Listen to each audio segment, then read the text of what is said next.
L'UFR devant la presse, c'est la première fois depuis plus d'un an. Son président Omer Dimi dénonce le retard dans le respect des termes de l'accord de Doha. On en parle avec notre chroniqueur dès l'entame de ce journal. Un seul casque pour le prix de 3, c'est la réalité des usagers qui crient à l'arnaque. Le port obligatoire du casque pour les motocyclistes annoncé dans le nouveau code de la route est une mesure de trop, dit-on. Et puis Octobre Rose, c'est parti pour un mois de lutte intense et de sensibilisation contre le cancer du sein et du col de l'utérus.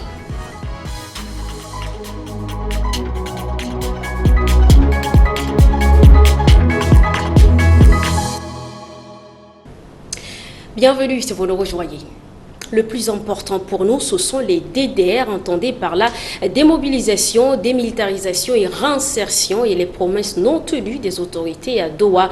Timan Erdimi, président de l'UFR, Union des forces de la résistance, demande l'exécution sans délai de l'accord de paix de Doha. Dans sa déclaration face à la presse cet après-midi, le président de l'UFR réitère son engagement pour une transition apaisée. Regardez. C'est une première pour lui après son retour au pays en septembre 2022. Timan Erdimi a évalué la transition en cours des tons fermes cet après-midi à domicile. Le chef rebelle de l'UFR a relevé plusieurs points, notamment crise énergétique, point social et surtout il s'est retardé sur l'accord de paix de Doha signé entre le pouvoir de transition et des groupes rebelles dont il fait partie. Nous constatons, plus d'une année après la signature de l'accord, le retard de son exécution est devenu chronique. Normalement, d'après l'article 3.20, le comité de concertation et de suivi de la mise en œuvre de l'accord devrait être mis en place dès la signature de cet accord. Mais hélas, ce comité n'a pas été mis en place jusqu'aujourd'hui pour des raisons incomprises pour notre part. Il faut signaler que c'est un grand manquement pour nous et pour le pays.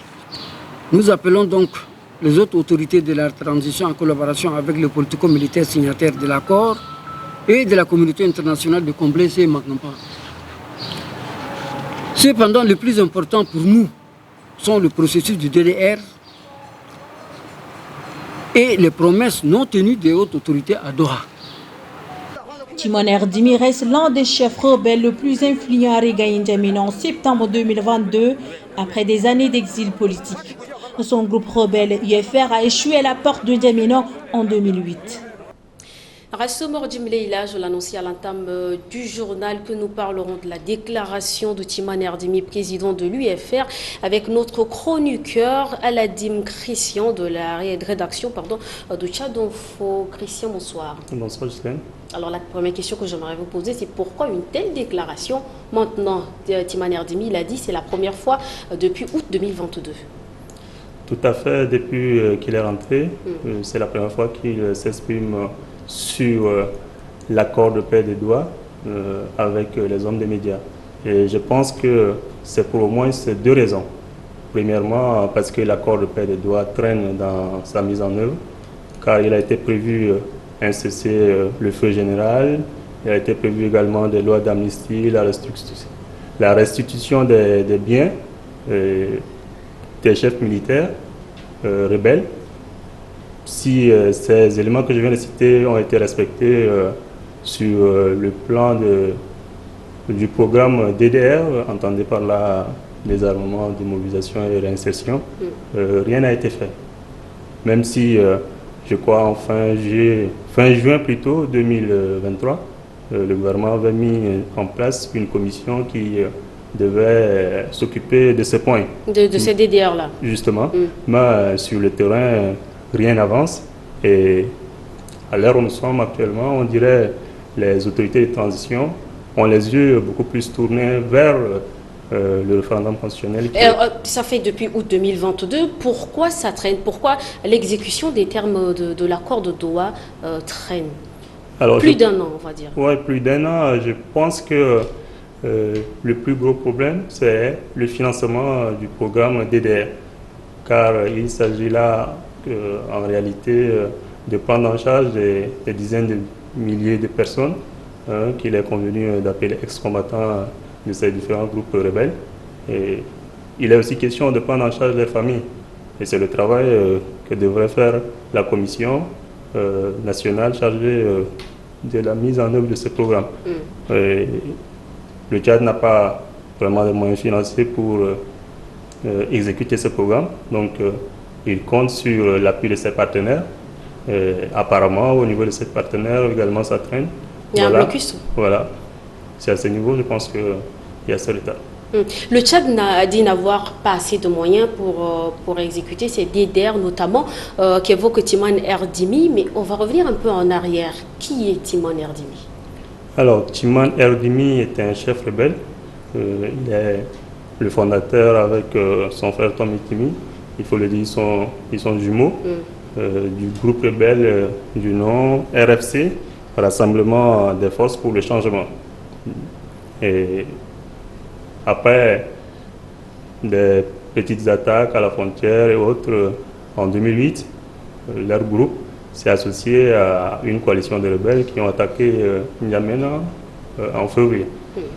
Après cette attaque qui a été anéantie, Timane a été élu comme chef, comme président de l'Union des forces de la résistance, une coalition qui regroupe 8 groupes militaires. Je crois que c'est le plus important. Et c'est toujours en tant que chef de ce réseau, sinon de cette coalition, qui s'est exprimé aujourd'hui. Justement, c'est au nom de ce groupe qu'il a pris part à l'accord aux négociations de Doha et qu'il avait aussi signé.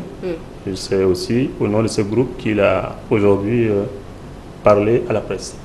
Christian, merci. Merci. La rentrée scolaire 2023-2024 est lancée ce matin sur toute l'étendue du territoire national. Les élèves ont démarré avec les cours. Notre équipe est allée constater l'effectivité de cette rentrée dans certains établissements publics de la place, mais le climat est timide dû au manque d'engouement des élèves. Certains établissements ne sont simplement pas prêts à accueillir du monde. Reportage. Ce matin du 2 octobre, le portail du lycée d'Amir Guébé est grandement ouvert. À l'intérieur de l'établissement, tout sonne creux. Aucun élève n'est en classe. Les rares présents ne savent quoi faire. Au lycée féminin comme ailleurs, le climat est le même. Oui, je suis prête pour reprendre les cours. Bon, je prépare l'année bien. Mais les cours même... Aujourd'hui, je suis venue pour m'inscrire, mais je ne sais pas, peut-être demain, on va reprendre les cours avec l'administrateur. Pas assez d'élèves, moins d'enseignants réunis sous ces limiers, programme en mai, ils disent être prêts à reprendre les crèches après les vacances. Je pense que la rentrée a bien commencé. Tous les personnels administratifs, tout comme les enseignants, sont là présents. Sauf que les élèves qui traînent encore le pas. Comme d'habitude, chaque année, les élèves traînent toujours le pas. Mais sinon, les enseignants sont déjà à jour. L'administration, quant à elle, s'attelle à peaufiner les derniers détails. Oui, tout est prêt.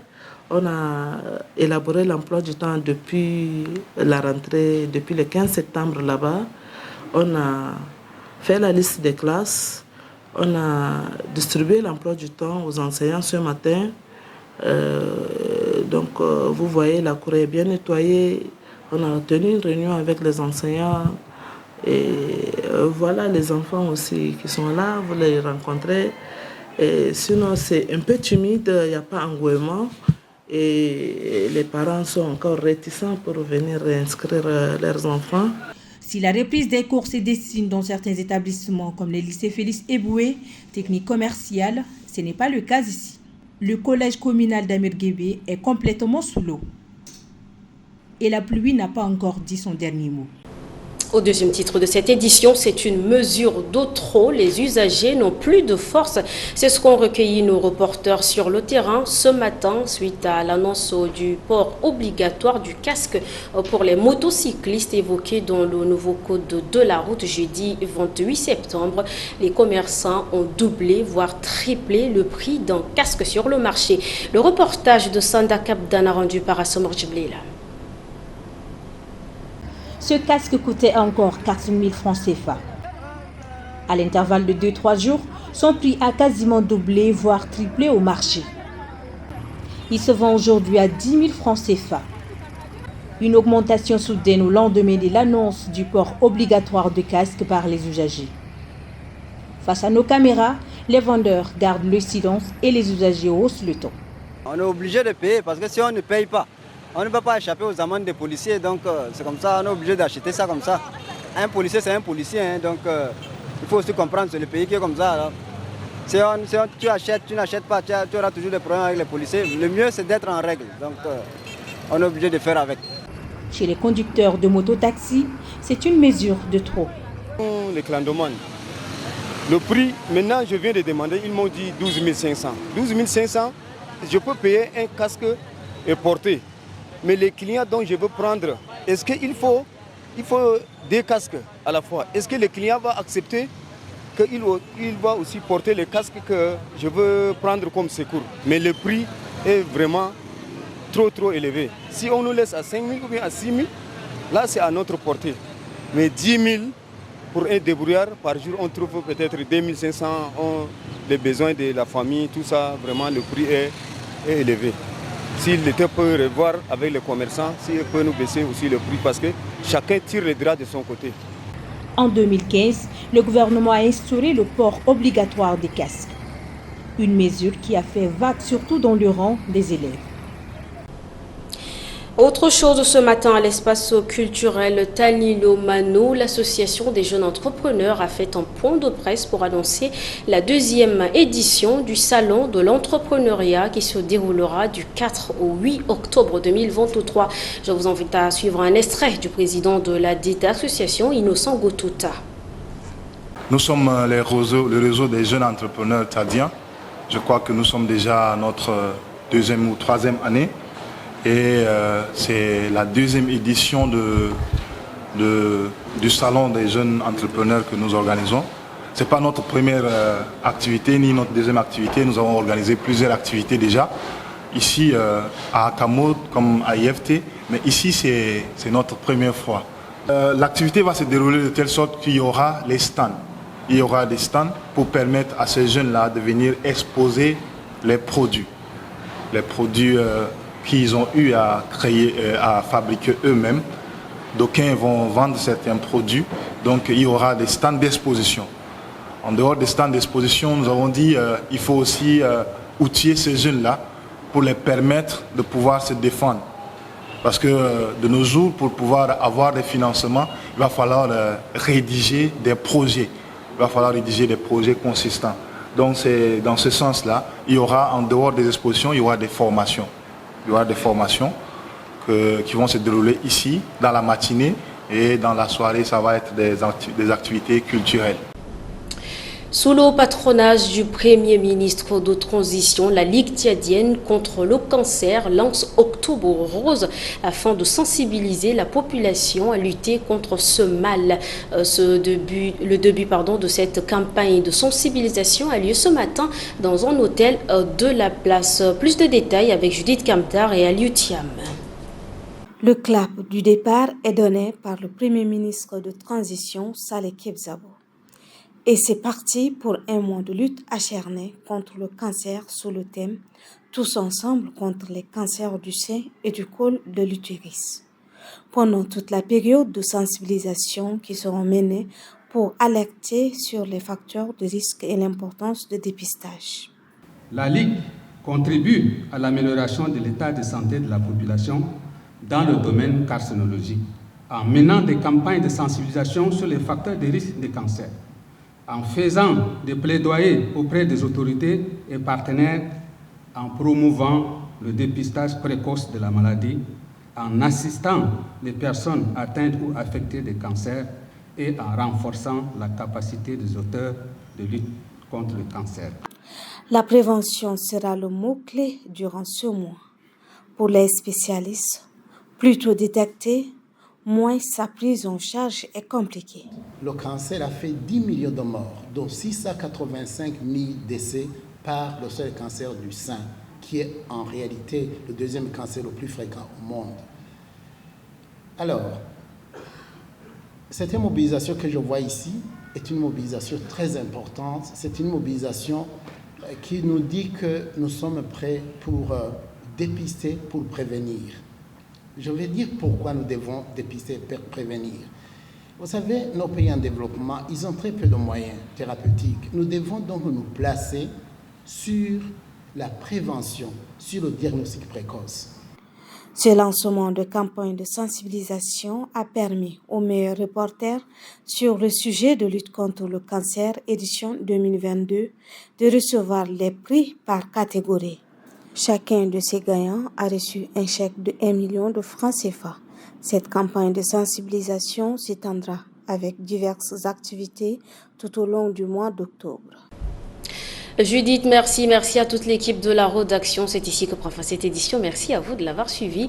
Excellent début de semaine à tous.